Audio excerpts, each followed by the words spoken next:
북한 인사이드입니다. 영국 주재 북한 대사관 서열 2위인 태영호 공사의 귀순으로 그동안 탈북했던 북한의 최고위급 인물들이 다시금 조명을 받고 있습니다. 오늘 북한 인사이드에서는 한반도를 뒤흔들었던 고위급의 탈북 사건, 그때 그 순간들을 되짚어 보도록 하겠습니다. 8월 17일 저녁 7시, 통일부는 설로만 떠돌던 영국 주재 북한 대사관 태영호 공사가 가족과 함께 입국을 했다는 사실을 알립니다. 최근 영국 주재 북한 대사관 태영호 공사가 부인, 자녀와 함께 대한민국에 입국하였습니다. 태 공사는 미국의 CIA, 영국의 MI6의 철통 같은 보호와 치밀한 전략 아래 독일을 거쳐 한국에 입국합니다. 통일부가 밝힌 태 공사의 귀순 이유는 더 이상 북한 체제에 희망이 없다는 것을 인식했고 자녀의 장래 문제, 자유세계에 대한 동경 등이었습니다. 이에 북한은 국가 자금을 횡령하고 비밀을 팔아먹은 범죄자라면서 몰아세웠습니다. 태영호는 망명지를 선택할 수 있는 백지 수표가 있었음에도 한국행을 선택해 그가 차후에 한국 땅에서 남북 관계 개선을 위해 어떤 역할을 하게 될지 귀추가 주목되고 있습니다. 그렇다면 휴전 이후 탈북한 최고위급 인사는 누가 있을까요? 바로 이 사람입니다. 나는 이번에 갈라진 조국의 북을 떠나 남으로 넘어오게 되었습니다.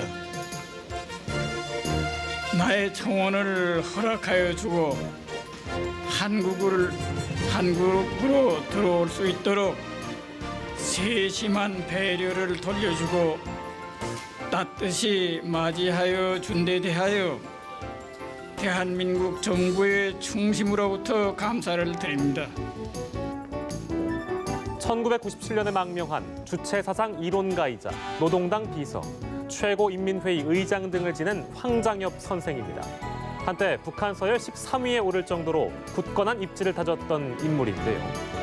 김정일과의 갈등으로 망명을 결심하고 1997년 베이징 주재 한국 총영사관을 통해 한국으로 망명했습니다.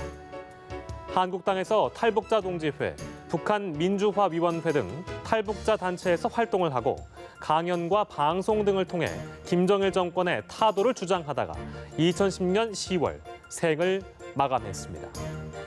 그는 생전에 암살 위협에 시달리기도 했는데요. 그의 죽음을 둘러싸고 암살설, 타살설 등이 꾸준히 제기되기도 했습니다. 탈북 고위급 인사들은 제3국 정보당국의 도움을 받아 극비리에 한국으로 망명을 하곤 하는데 미극이를 몰고 남한으로 귀순한 인물도 있었습니다. 1983년 2월, 당시 북한 이웅평 상위는 미극이를 타고 평안남도 개천비 행장을 이륙합니다. 하지만 이내 편대를 이탈해 남측으로 기수를 돌립니다. 우리 공군은 즉시 요격태세를 갖춘 F-5 전투기를 발진시켰고 연평도 상공에서 북한의 미극이와 맞닥뜨리게 되는데요.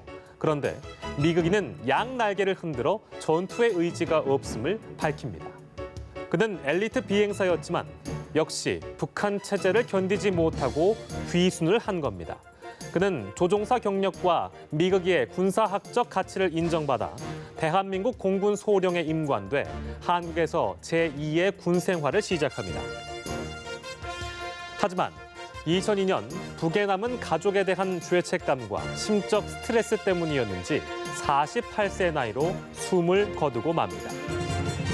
이 밖에 1997년 주 이집트 대사였던 장승계 씨는 친형인 장승호 주 프랑스 경제참사관과 함께 미국의 망명길에 올랐고 1994년 강성산 총리의 사위인 강명도 씨, 같은 해 새누리당 의원을 지냈던 조명철 김일성대 교수가 넘어오기도 했습니다.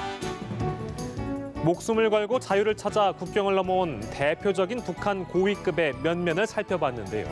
이들과 함께 북한 주민들도 자유를 향해 끊임없이 한국의 문을 두드리고 있습니다. 작은 냇물들이 모여 강물이 되고 강물이 모여 바다를 이룬다고 우린 말합니다. 자유를 갈망하는 그들과 우리 국민들이 힘을 합쳐서 통일 한반도를 만들 수 있는 그날을 손꼽아 기다려보겠습니다. 지금까지 북한 인사이드였습니다.